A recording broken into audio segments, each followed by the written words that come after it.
There was a forest in America that nobody entered after sunset. Locals called it Blackwood Forest.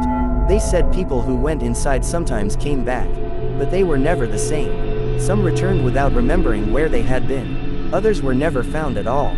But one night, 3 friends decided to discover the truth. Their names were Jake, Ryan, and Emily. They were driving home after a camping trip when their GPS suddenly stopped working.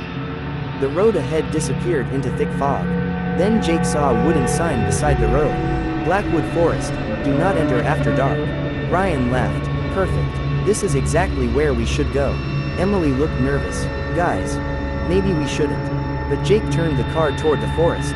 They didn't know it yet, but that was the biggest mistake they had ever made. The moment they entered the forest, their phones lost signal. The trees became strangely quiet. No birds, no insects, not even the sound of wind. Emily looked through the window. Why is everything so quiet? Jake didn't answer. Suddenly, bang, something hit the side of the car. Ryan jumped. What was that? Jake stopped the car. They stepped outside. There was nothing there, only deep scratches across the passenger door. 4 long scratches, as if something with enormous claws had dragged them across the metal. Ryan whispered, "We should leave." But when they turned around, the car was gone. Not moved, not damaged, just gone. Emily screamed, "Where's the car?" Nobody knew. And then they heard something from deep inside the trees. A voice, very faint, very human. "Help me." The 3 friends followed the voice. They discovered an old wooden cabin hidden between the trees. The door was open. Inside, they found photographs covering the walls. Photographs of people, hundreds of them. Some looked decades old, some looked very recent. Emily suddenly froze. One photograph showed a man standing beside the forest.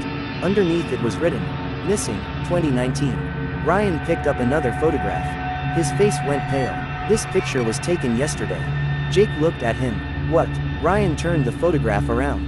It showed the 3 of them, standing outside the forest. But they had never taken that picture. Emily whispered, "Someone is watching us." Then, creak, the cabin door slowly closed behind them. A strange sound came from the roof. Scratch, scratch, scratch. Jake looked upward. Something was moving above them. Suddenly, a dark figure dropped through the ceiling.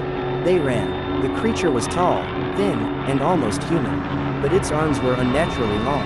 Its face was covered in black, twisted skin. And its mouth opened far wider than any human mouth should.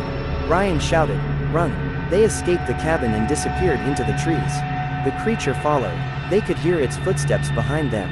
Thud, thud, thud. Emily suddenly fell. Jake grabbed her hand, but Ryan stopped. He was staring at something between the trees. A huge pile of old backpacks. Hundreds of them, belonging to people who had disappeared in Blackwood Forest. Then Ryan noticed something terrifying. One backpack had his name written on it. Ryan Miller. He stepped backward. How did it know my name? A whisper came from behind him. "Because you've been here before." Ryan turned around and screamed. Jake and Emily ran until they reached a clearing. There stood an old wooden door in the middle of the forest. There was no building, just a door. Jake slowly opened it. Behind the door was a dark room, and inside that room was their car. Emily stared in disbelief. What is this place? Then the lights inside the car turned on. The radio started playing. A recording began. It was Jake's voice. "Guys, we shouldn't have come here." Jake stepped backward. "That wasn't me." The recording continued. "We've been trapped here for 3 days." Emily looked at him. 3 days. Jake checked his phone. The screen showed the date. 3 days had already passed. But they had entered the forest only an hour ago. Then Ryan disappeared. 1 second he was standing beside them. The next, nothing. Emily screamed his name. From somewhere inside the trees, Ryan's voice answered. "Don't look for me." Jake shouted, "Ryan, where are you?" Ryan whispered, "It's wearing my face." Jake and Emily ran toward the forest entrance. The fog became thicker. The trees seemed to move around them. Finally, they saw the road. Their car was parked exactly where they had left it. They jumped inside. Jake started the engine. They drove away as fast as possible. Neither of them spoke. After 20 minutes, Emily looked into the rearview mirror. There was a man sitting in the back seat. Ryan.